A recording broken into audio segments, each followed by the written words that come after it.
Muy buenas noches, hermanos. Para mí es un placer poder estar con ustedes en esta noche. Antes de iniciar lo que es el tema en sí de esta noche, quiero decirles que, la gran mayoría de los pastores son pastores por la misericordia del Señor y porque son personas con mucho conocimiento.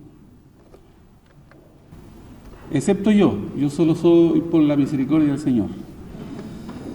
Les digo esto porque cuando el hermano Esteban Acevedo me propuso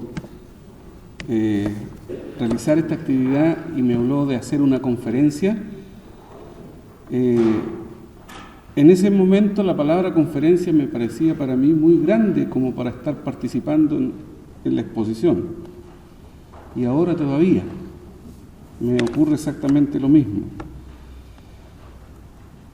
Pero también debo decir, hermanos, que con el correr de los días de preparar lo que en esta noche vamos a conversar, estoy inmensamente agradecido del Señor porque Él me ha enseñado cosas maravillosas a través de tener que estudiar sobre esto y debo decirles que en lo personal estoy en un momento así como de mucho fervor por los... Alguien dice por ahí, descubrió América en el mapa. Era algo muy evidente de la palabra del Señor, pero yo lo descubrí ahora y el Señor me ha dirigido para poder hallar lo que Él tenía guardado en su palabra y que Él nos había revelado. Yo les quiero invitar a poner mucha atención a veces en detalles que a nosotros se nos pasan muy fácilmente, pero que sin embargo, dándole una mirada con un poco más de atención, nos traen regalos maravillosos del conocimiento de Dios y de los planes que Él tiene para los suyos. Les voy a invitar a abrir la palabra del Señor en la carta a los Romanos, en el capítulo número 11, carta a los Romanos, capítulo número 11, y vamos a leer entre los versículos 22 al 31. Romanos 11, 22 al 31. Una vez que lo tengan, les invito a ponerse en pie en reverencia a la palabra del Señor. Libro de Romanos, capítulo número 11, versículos 22 al 31. Vamos a leer todos juntos la palabra del Señor. Romanos 11, 22 al 31. Dice así la palabra del Señor. Leamos. Mira pues la bondad y la severidad de Dios. La severidad ciertamente en los que cayeron, mas la bondad para contigo, si permanecieres en la bondad, pues de otra manera tú también serás cortado.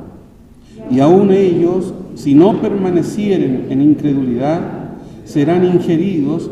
Qué poderoso es Dios para volverlos a ingerir. Porque si tú eres cortado del natural acebuche, y contra natura fuiste ingerido en la buena oliva, cuánto más estos, que son las ramas naturales, serán ingeridos en su oliva. Porque no quiero, hermanos, que ignoréis este misterio, para que no seáis acerca de vosotros mismos arrogantes, que el endurecimiento en parte ha acontecido en Israel, hasta que haya entrado la plenitud de los gentiles. Y luego todo Israel será salvo, como está escrito: vendrá de Sión el libertador, que quitará de Jacob la impiedad. Y este es mi pacto con ellos, cuando quitaré sus pecados. Así que, cuanto al Evangelio, son enemigos por causa de vosotros, mas cuanto a la elección, son muy amados por causa de los padres. Porque sin arrepentimiento son las mercedes y la vocación de Dios. Porque como también vosotros en algún tiempo no creísteis a Dios, mas ahora habéis alcanzado misericordia, por la incredulidad de ellos, así también estos ahora no ha creído, para que por la misericordia para con vosotros ellos también alcancen misericordia. Señor, otorgue bendición a su santa palabra. Oremos. Amado Dios, te damos las gracias, Señor, que tú reúnas a tu pueblo, a tus hijos aquí en este lugar para poder aprender, para poder recibir de ti, Señor, la sabiduría que necesitamos, para que tú te muestres, Señor, a través de tu revelación, la Biblia, a cada uno, Señor, y nos hagas entendido, Señor, en tu palabra. Señor, el celo por tu palabra hace que nosotros estemos aquí hoy día. Señor, el buscar ser fieles a ti en hacer lo que tú nos enseñas a través de las Escrituras, nos hace, Señor, buscarte. Y hoy día, Señor, en esta reunión en especial, queremos dar testimonio de la maravilla de tu palabra, Señor, de la unidad extraordinaria que encontramos en ella. Gracias, Padre Celestial, por haberte mostrado a nosotros, no solo a través de tu creación, sino también a través de tus propias palabras. Quédate, Señor amado, junto a nosotros, y tu bendición no se aparte de nosotros jamás. En el nombre de Jesús te lo rogamos. Amén. Asiento, hermanos.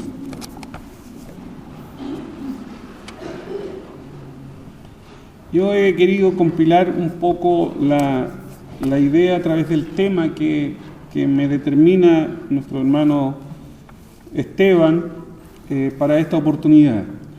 El título dice: ¿la fe bíblica del Antiguo y Nuevo Testamento es la misma?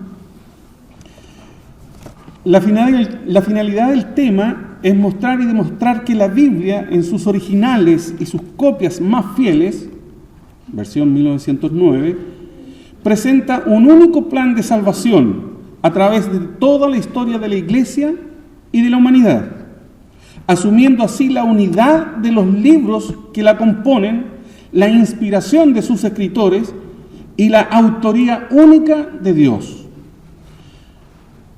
Basados en esa idea, yo he buscado acotar un poco el título del tema de hoy y me encuentro con algunas expresiones como las siguientes: Antiguo y Nuevo Testamento, un mismo método de salvación. O una pregunta: ¿cómo se salvaban los fieles del Antiguo Testamento? Y digo esto porque creo que no hay duda alguna que tenemos absoluta claridad en cómo funciona, cómo trabaja, cómo acciona el plan de salvación en el Nuevo Testamento y por ende en nuestros días. Pero viene la pregunta precisamente porque bajo este aspecto creo que tenemos menos conocimiento de cómo se realiza esto en el Antiguo Testamento. Y deberíamos tener claridad toda vez que nosotros precisamente bajo esta institución por la cual estamos reunidos hoy, CIEF, promulgamos la unidad de la Escritura.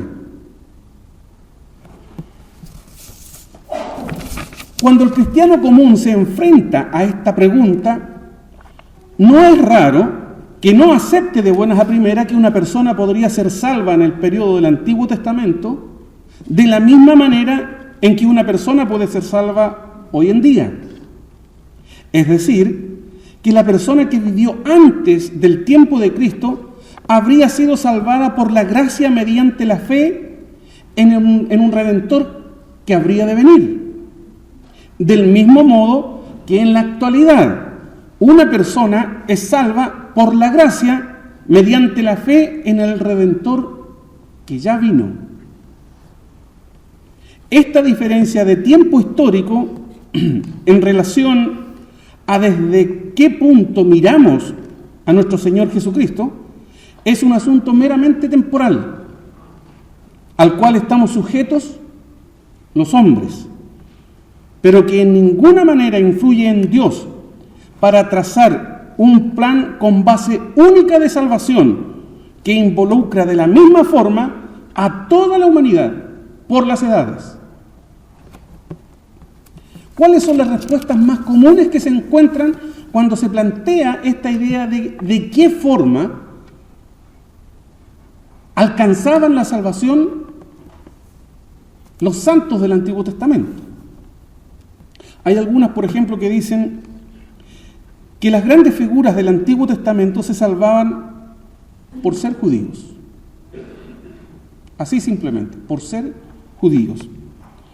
Este punto de vista se basa en el entendimiento que las promesas de Dios a Israel fueron dadas a Israel en forma colectiva, es decir, incluyendo a todos y cada uno de los descendientes de Abraham. Encuentran la base bíblica para esta afirmación en pasajes tales como Juan 4:22, donde la palabra del Señor dice: porque la salud viene de los judíos.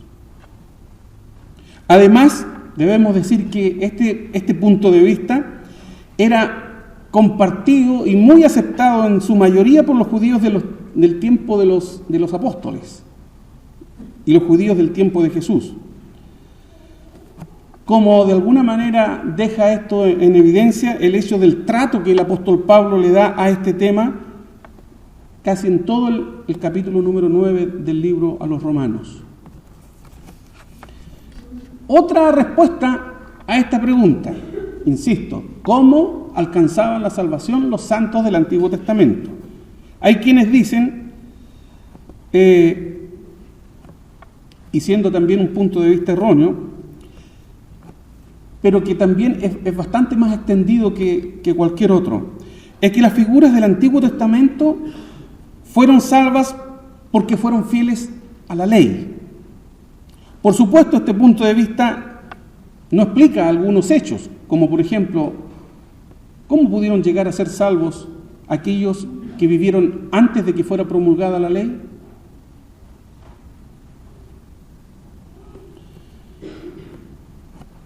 Muchos otros que vivieron antes que la ley fuera promulgada fueron salvos, y de eso no tenemos duda. Por ejemplo, debemos decir que este particular punto de vista tiene mucha fuerza porque se ajusta mucho a la condición del hombre. Ese deseo casi natural que tenemos todos nosotros de tratar de alcanzar por nuestra fuerza las cosas. Me atrevería a decir que el Evangelio es la única religión que promulga la salvación sin esfuerzo alguno. Si echamos una mirada a cualquier otra religión, incluso las pseudo-cristianas, no tienen esta visión. ¿Y por qué no la tienen? Porque el hombre se acomoda mucho a esta posición de querer alcanzar las cosas por su esfuerzo, lo que nosotros entendemos más fácil como salvación por obras. Los hombres y las mujeres fervientemente desean ser salvos haciendo algo por sí mismo. ¿Qué es lo que ocurre con esto? Que en realidad la propia ley, la misma ley, nos condena, porque no podemos cumplirla. Tercer punto, que busca contestar la forma de cómo los antiguos fieles llegaban a ser salvos.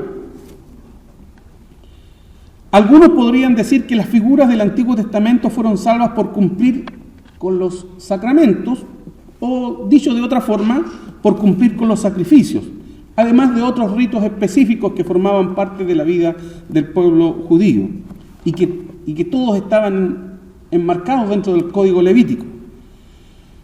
Como la salvación consistía en el significado de los sacrificios, este punto de vista está quizás un poco más cercano a la verdad, pero no da con la verdad definitivamente. Si bien no es del todo completo, porque en realidad la salvación no proviene de los sacrificios, como tampoco en la actualidad la salvación proviene de la Santa Cena ni del bautismo. Pero esto es la opinión que en su mayoría se recoge no de la Biblia.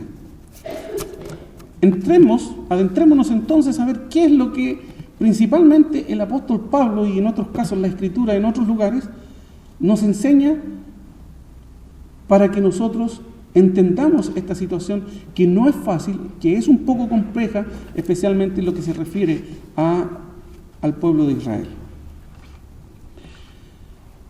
Debemos decir que estas líneas de pensamiento son muy antiguas, no son de ahora. Y la evidencia de esto es que precisamente el apóstol Pablo tuvo que lidiar con ellas en su propio tiempo, y a la cual responde enseñando que la salvación es siempre, siempre por gracia, no por obras de ninguna clase, y por lo tanto la salvación en última instancia se trata de la elección soberana de Dios. En el libro de Romanos, en el capítulo número 4, Pablo dedica un capítulo entero para mostrar cómo Abraham, el padre de la nación judía, había sido salvado por la fe sin la ley. Dice Romanos 4 del 1 al 5, ¿qué pues diremos que halló Abraham nuestro padre según la carne? Que si Abraham fue justificado por las obras, tiene de qué gloriarse, mas no para con Dios. Porque ¿qué dice la Escritura? Y creyó Abraham a Dios y le fue atribuido a justicia. Empero el que obra no se le cuenta el salario por merced, sino por deuda. Mas al que no obra, pero cree en aquel que justifica al impío, la fe le es contada por justicia. Cabe preguntarse entonces, ¿por qué Israel no estaba respondiendo al ofrecimiento de Dios? Y sin embargo, sí lo estaban haciendo los gentiles, circunscribiéndonos preferentemente al tiempo de Jesús y al tiempo apostólico, y que se prolonga hasta el día de hoy. ¿Acaso Dios estaba abandonando a su pueblo? ¿El camino para la salvación había tenido alguna modificación? ¿Se había transformado? ¿Había cambiado? Pablo contesta a estas interrogantes en el capítulo número 9. Primero, negando que los judíos fueran salvos por nacimiento. En todo lugar señala que algunos no fueron salvos mientras que otros sí lo fueron. Por ejemplo, hablando espiritualmente dice, porque no todos los que son de Israel son israelitas, ni por ser simiente de Abraham son todos hijos, o sea, hijos espirituales. Eso lo encontramos en Romanos 9, 6 y 7. En segundo lugar, muestra que solo la selección soberana de Dios produjo la verdadera simiente de Abraham. Repito esto, el apóstol Pablo asegura de que solo la elección soberana de Dios fue la que produjo la simiente de Abraham. Y cuando habla de la simiente de Abraham, está hablando de una simiente espiritual, no por el solo hecho de ser la carne. Romanos 9, 8 dice, no los que son hijos de la carne, estos son los hijos de Dios, mas los que son hijos de la promesa son contados en la generación. Romanos 9, 8. Por lo tanto, los judíos se salvaban en el periodo del Antiguo Testamento y se salvan hoy en día de la misma manera que los gentiles. Es decir, por la gracia de Dios concentrada en la obra de Cristo en el Calvario. Si es así, los judíos del Antiguo Testamento debieron haber, y pongan atención a esta expresión, porque aunque es muy común para nosotros, es muy particular, ellos deberían haber nacido de nuevo. ¿Pero por qué? ¿Por qué? Igual como ocurre con los gentiles. Sí, igual como ocurre con los gentiles. La Escritura debería entonces dar prueba de que esto era así.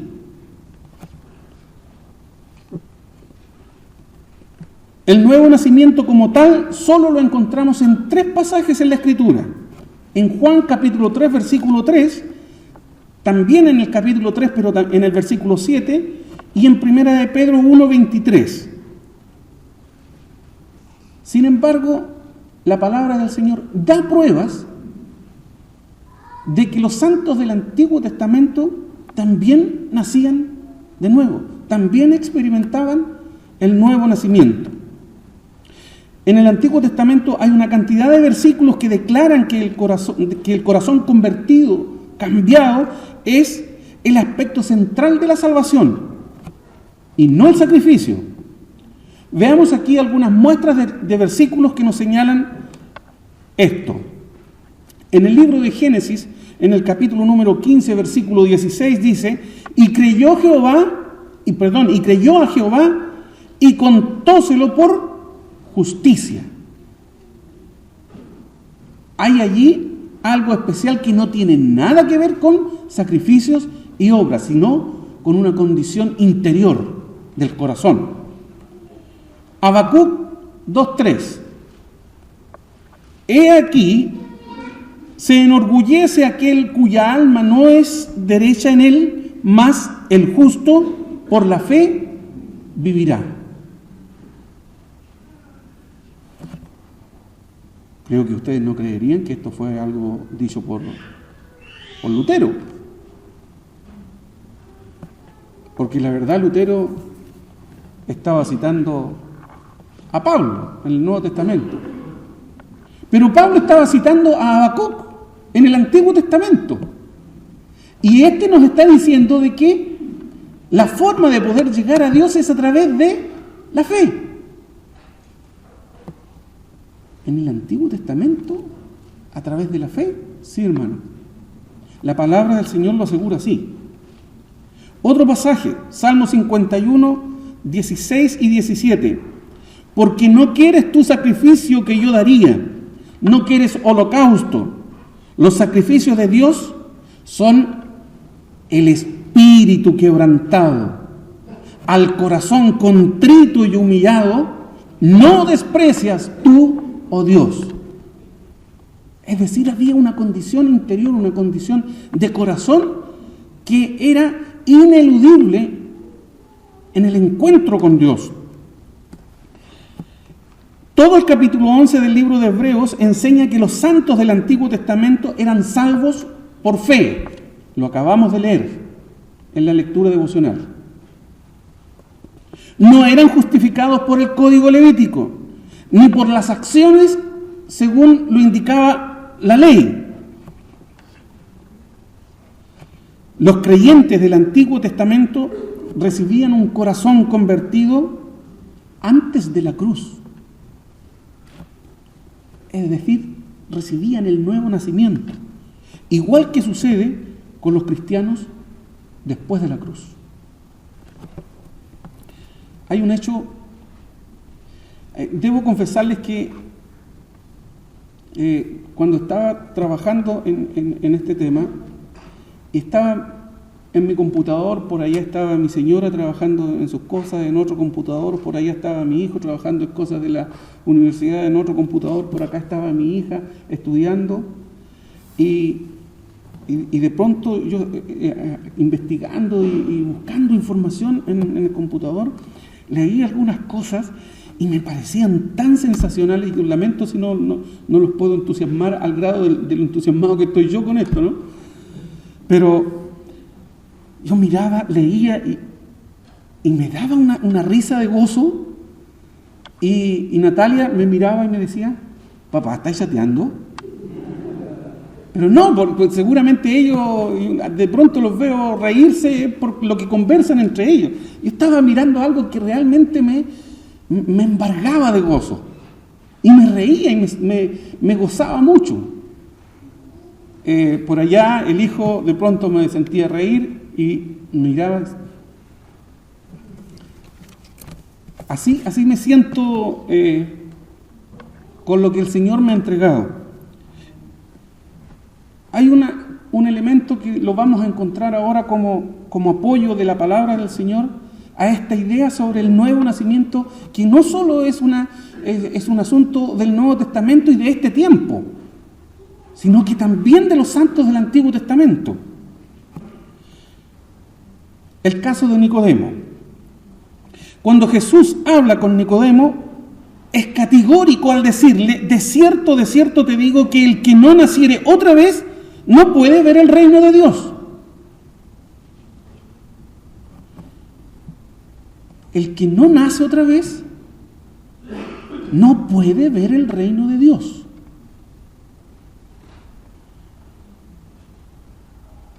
Yo creo que Abraham es salvo. Creo que Moisés es salvo. Y si lo son, tuvieron que haber nacido de nuevo. Porque si no se nace de nuevo, no se puede ver a Dios. No tenemos espacio en su reino. Sin nuevo nacimiento no hay cabida. Por lo tanto, ellos también debieron haber experimentado el nuevo nacimiento.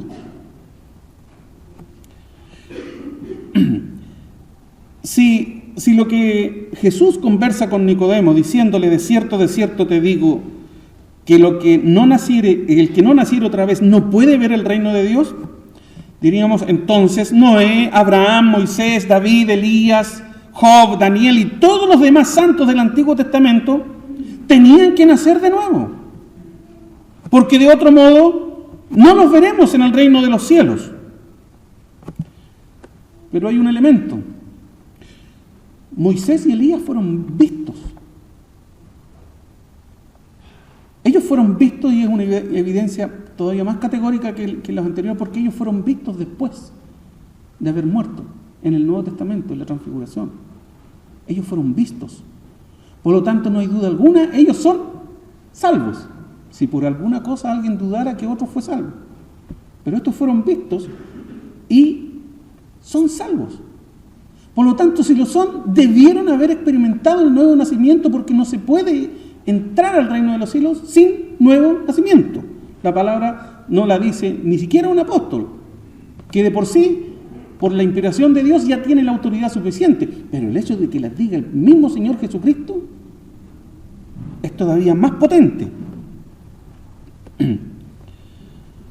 Vimos a Moisés y a Elías en sus cuerpos glorificados sobre el monte de la Transfiguración, y esto antes de la cruz, por lo que podemos probar que nacieron de nuevo, a menos que queramos creer que Dios permitiría que su gloria irradiara a través de rostros de los no regenerados.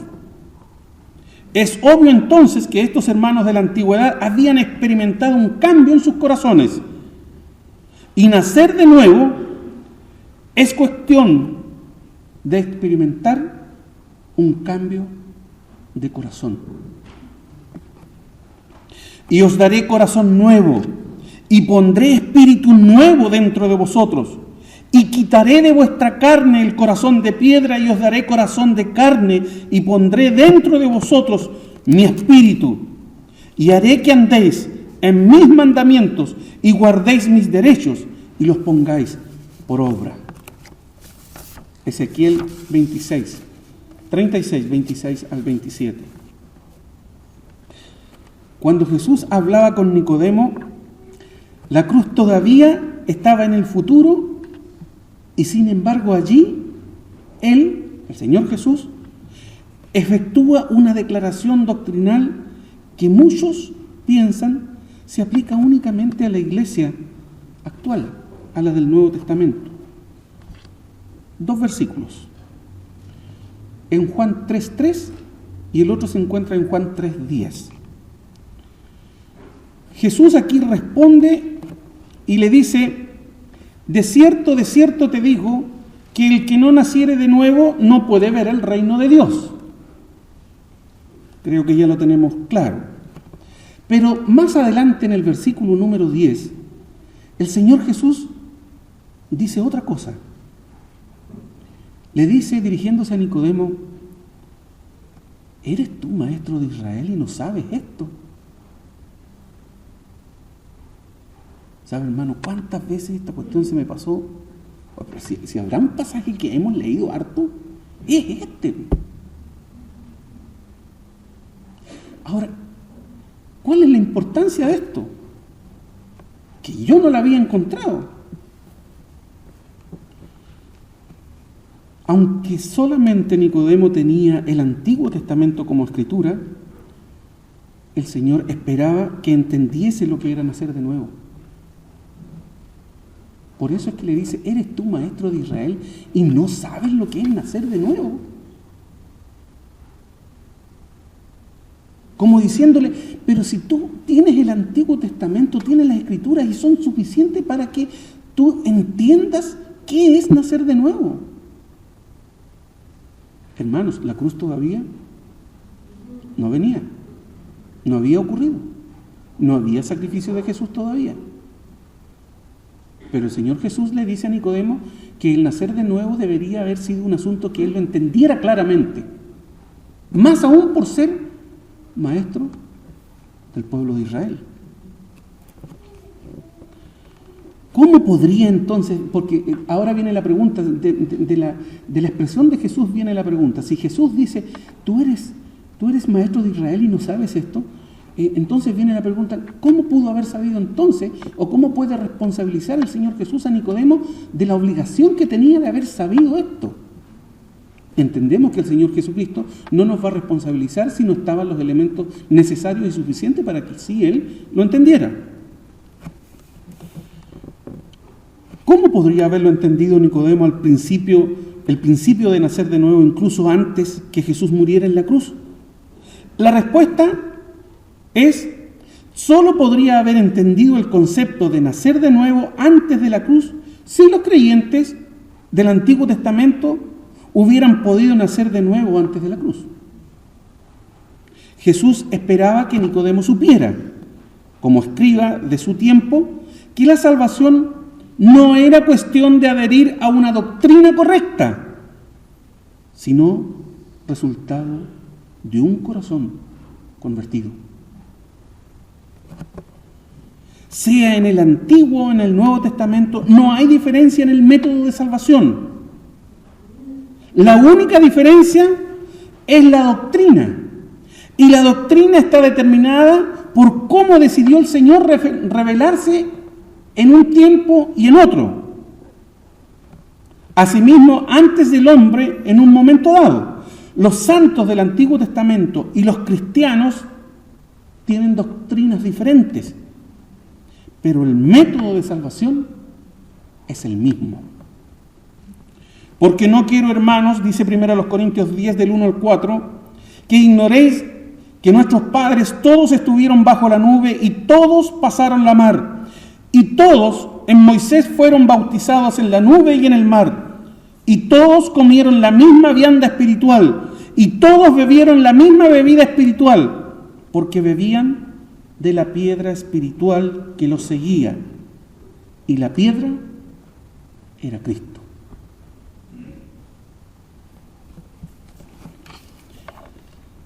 Hay un asunto que trata de dar respuesta a esta idea de que, habiendo tenido todos los elementos, ¿cómo es posible que los judíos o los israelitas no entendieran esto? Ceguera espiritual. Esa es la respuesta que nos da la Escritura. A lo largo de los siglos, el Espíritu Santo ha mantenido a los judíos bajo la ley. Lo podemos encontrar como corroboración en 2 Corintios 2:24 y Gálatas 5:2 y 3. Para el judío, la Biblia es solo el Antiguo Testamento. Para él, el Mesías todavía está por venir y anhela su venida, al igual que nosotros anhelamos la segunda venida. El judío cree en él y confía en él a causa de las promesas que Dios le ha dado en el Antiguo Testamento. ¿Puede ser en vano su fe? La Biblia nos lo dice. Romanos 11:8 al 11 dice, como está escrito, dióles Dios espíritu de remordimiento, ojos con que no vean y oídos con que no oigan hasta el día de hoy. Y David dice, séales vuelta su mesa en lazo y en red, y en tropezadero, y en paga. Sus ojos sean oscurecidos para que no vean, y agóbialos siempre el espinazo. Digo pues, ¿han tropezado para que cayesen? Hablando de los judíos. En ninguna manera, mas por el tropiezo de ellos vino la salud a los gentiles, para que fuesen provocados a celos. Otro pasaje dice, porque si tú eres cortado del natural acebuche, y contra natura fuiste ingerido en la buena oliva, ¿cuánto más estos que son las ramas naturales serán ingeridos en su oliva? Porque no quiero, hermanos, que ignoréis este misterio. Fíjense la expresión que usa el apóstol Pablo aquí, misterio. Es un asunto complejo, no fácil. Incluso él lo revela como misterio. Para que no seáis acerca de vosotros mismos arrogantes, que el endurecimiento en parte ha acontecido en Israel hasta que haya entrado la plenitud de los gentiles. Dios, el Espíritu de Dios, mantiene cegados los ojos de los judíos para que no vean esto. ¿Y qué ha resultado con todo esto? Que con la ceguera de los gentiles ha venido la vista a nosotros. Y la gloria sea para el Señor. Porque ellos fueron cegados, nos llegó a nosotros la buena noticia. Así que, cuanto al Evangelio, son enemigos por causa de vosotros, mas cuanto a la elección, son muy amados por causa de los padres, porque sin arrepentimiento son las mercedes y la vocación de Dios. Romanos 11, 28 y 29. La palabra del Señor nos muestra en este pasaje a dos grupos de personas. Nosotros, por decir la iglesia, nosotros, y también a ellos, entendiendo por ellos a los israelitas o judíos. Dos grupos bien diferenciados. A partir del contexto de los pasajes que acabamos de leer, vemos que se trata del pueblo judío y de la iglesia gentil. Según Romanos 11:28, uno de estos dos grupos es enemigo del Evangelio. Nosotros sabemos que la iglesia no puede serlo. Por lo tanto, en ese caso tendríamos a los judíos. Así que solamente ellos podrían serlo. Sin embargo, a pesar de su enemistad hacia la verdad del Evangelio, y aquí realmente maravilla de maravillas, siguen siendo los escogidos. Siguen siendo los escogidos. A esto se refiere el apóstol Pablo cuando habla de esta situación como un verdadero misterio. Porque a pesar de que son enemigos del Evangelio, siguen siendo los escogidos. No es una doctrina de suposición esto, en ningún caso. Romanos 11, 28 al 29 declara que siguen siendo escogidos. Y los siguientes versículos también lo afirman. Porque como también vosotros, los gentiles, en algún tiempo no creísteis a Dios, mas ahora habéis alcanzado misericordia por la incredulidad de ellos, los judíos, así también estos, los judíos, ahora no ha creído para qué, por la misericordia para con vosotros, es decir, nosotros, la iglesia gentil, ellos también alcancen misericordia, porque Dios encerró a todos, judíos y gentiles en este todos, en incredulidad, para tener misericordia de todos. Encerrados en incredulidad, tanto ellos como nosotros. ¿Para qué? Para que venga a nosotros la misericordia de Dios. Estos versículos nos llevan hacia un punto. Si la iglesia es escogida e Israel es escogido, entonces ¿dónde está la diferencia? ¿Cuál es la diferencia entre unos y otros? Solo la posición histórica y la exactitud de nuestra doctrina. Y que dicho sea de paso, ninguna de las dos sirven para salvación. Los santos del Antiguo Testamento sabían que vendría su Mesías, aunque no sabían quién sería Él. Nacieron de nuevo, aunque no conocían su identidad. Eran salvos por la fe en el mismo Mesías que nos salva a nosotros, y no por su doctrina, porque no nos salva la perfección de nuestra doctrina, sino porque el Señor Jesús es perfecta propiciación por nuestros pecados, y porque su sangre es perfecta aún para los judíos que no conocen su nombre. Se dice, este pasaje del libro de Romanos 11 es complejo, pero con toda la complejidad que tiene, deja en claro que no hay diferencias en los aspectos de salvación entre el pueblo judío y nosotros. Pero a muchos les cuesta convencerse de esto. Les cuesta aceptarlo así. Se dice de un predicador que después de citar estos versículos en Romanos 11, concluye lo siguiente: no sé qué significan estos versículos, pero por cierto que no quieren decir lo que dicen.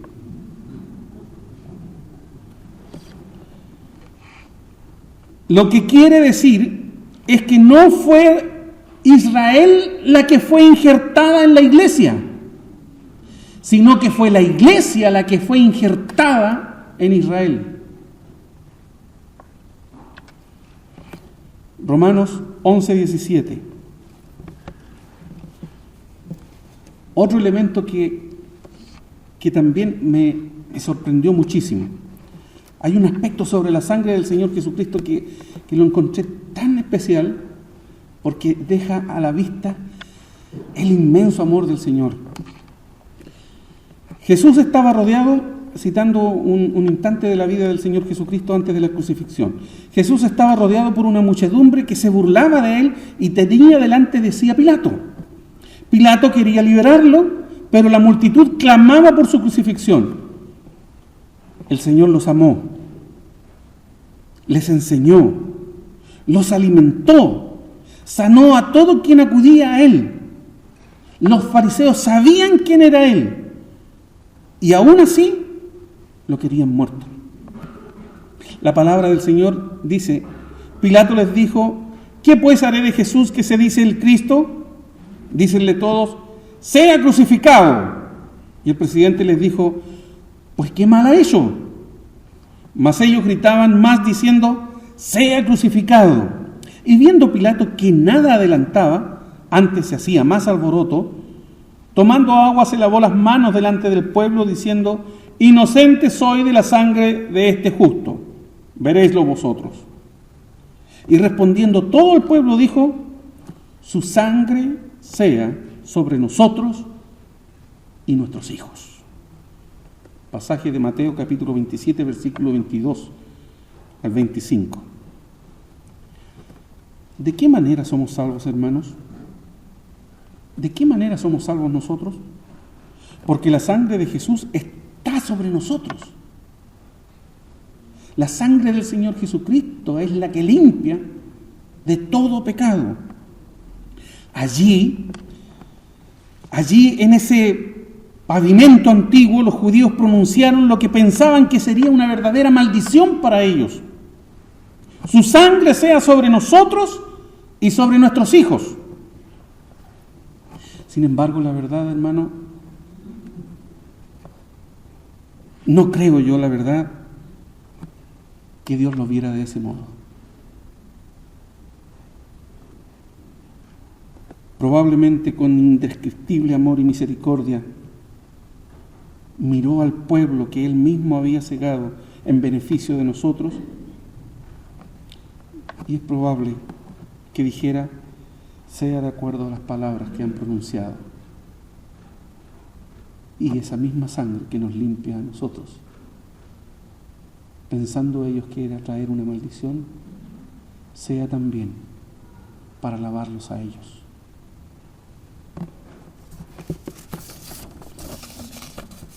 A pesar de que los judíos no conocían al Hijo de Dios a punto de morir como su Mesías, el Señor puso su misericordiosa mano sobre los ojos de su amado pueblo Israel y lo salvó. ¿Podemos siquiera empezar a entender la amorosa naturaleza de perdón de nuestro Padre Celestial? Lo único que necesitaba hacer para que se perdieran era no hacer nada. Nada en absoluto. En cambio, los cegó. Los cegó para que no pudieran pecar con conocimiento de la verdad. ¿Cuánto le ha costado a este precioso pueblo? ¿Cuánto sufrimiento han soportado a lo largo de los siglos a causa de la incapacidad para poder ver al Salvador que fue a la cruz por ellos? En términos espirituales, siguen sufriendo, mirando hacia adelante como en medio de la niebla, con ojos del Antiguo Testamento, esperando la venida del amado Mesías. Oh profundidad de las riquezas de la sabiduría y de la ciencia de Dios. Cuán incomprensibles son tus juicios e inescrutables sus caminos. Porque ¿quién entendió la mente del Señor? ¿O quién fue su consejero? ¿O quién le dio a él primero para que le sea pagado? Porque de él, y por él, y en él son todas las cosas. A él sea gloria por los siglos. Amén. Otro elemento, el pan y el vino. En Hebreos leemos que el padre Abraham daba el diezmo a Melquisedec, es el Señor Jesús. Debemos considerar en este caso algo particular. Cuando Dios ve a Abraham, hay algo que a nosotros nos cuesta mucho poder situarnos, y es tratar de ser fuera de tiempo. Es decir, vivir o imaginarnos a lo menos una circunstancia sin tiempo. Pero la palabra del Señor abunda mucho en estas cosas referidas a Dios y a los suyos. Nos encontramos con David, que habla del templo como si el templo ya existiera, pero el templo todavía no existía. Pero él lo daba por hecho. El Señor habla con Abraham como hablándole a un pueblo, pero a un pueblo que no existía todavía. Pero lo toma muy personificado, como si este pueblo ya existiera. ¿Y es por qué? Porque en el Señor no existe tiempo. Él es atemporal. Él ni siquiera tiene que hacer ese ejercicio que tenemos que hacer nosotros de viajar al futuro para imaginar las cosas o al pasado. No, Él está en todo momento. Y no hay pasado ni presente. Perdón, pasado ni futuro, solo presente. Y quizás esa sea la circunstancia que más nos complica para entender algunas cosas de la palabra de Dios. Nuestra incapacidad. Y qué bueno, porque así Él sigue siendo maravilloso y mostrándonos cosas extraordinarias. Si tenemos en claro que cuando Dios mira a Abraham está viendo a su pueblo, que cuando él se refiere a Abraham, está viendo en él la acción de un pueblo que todavía no es en nuestro tiempo, sí ya lo es en el tiempo de Dios, entonces debemos leer con mucha cautela cada cosa y cada suceso de la vida de Abraham. Y refiriéndonos a esta instancia en que después de venir de pelear y de rescatar a su sobrino, viene él y entrega los diezmos a este Melquisedec, este sacerdote un tanto enigmático en el Antiguo Testamento, pero que con la palabra del Señor en el Nuevo Testamento, especialmente en Hebreo, se nos clarifica que es el Señor Jesucristo. Entonces podemos decir que, como lo dice la palabra del Señor, que cuando él estaba entregando los diezmos a Melquisedec, de alguna manera estaba diezmando no solo él. Dios veía que el que estaba diezmando ahí era todo el pueblo de Israel, aunque todavía no existía, porque solo estaba Abraham y los suyos. Abraham lo hizo por todos los que surgieron de sus entrañas, por sus hijos, de todas las generaciones por venir. En el libro de Hebreos capítulo 7, versículos 1 al 10, cita esto. Ahora, ¿cuál fue la respuesta de Melquisedec a Abraham? Reitero, si Abraham Cuando llegó donde Melquisedec, diezmó él. Y la palabra del Señor nos dice de que no solo diezmó él como persona, sino que diezmó aún por todos los que todavía ni siquiera venían. El otro acto que viene a continuación debe ser entonces exactamente de la misma índole. No solo un acto ofrecido únicamente a Abraham, sino también a todos los que él estaba representando y que en el tiempo de Abraham vendrían más adelante, pero que en el tiempo de Dios ya estaban y que era el pueblo de Dios. Ahora, ¿cuál fue la respuesta de Melquisedec a Abraham después de pagar los diezmos por toda su nación que habría de venir? Puso delante de él una mesa y sobre esa mesa puso pan y vino. Génesis 14, 17 al 20. Pan y vino. La misma comunión que Jesús le sirvió a los discípulos en la última cena.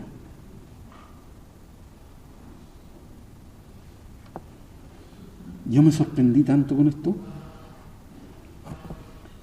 El preconocimiento de Dios tan extraordinario.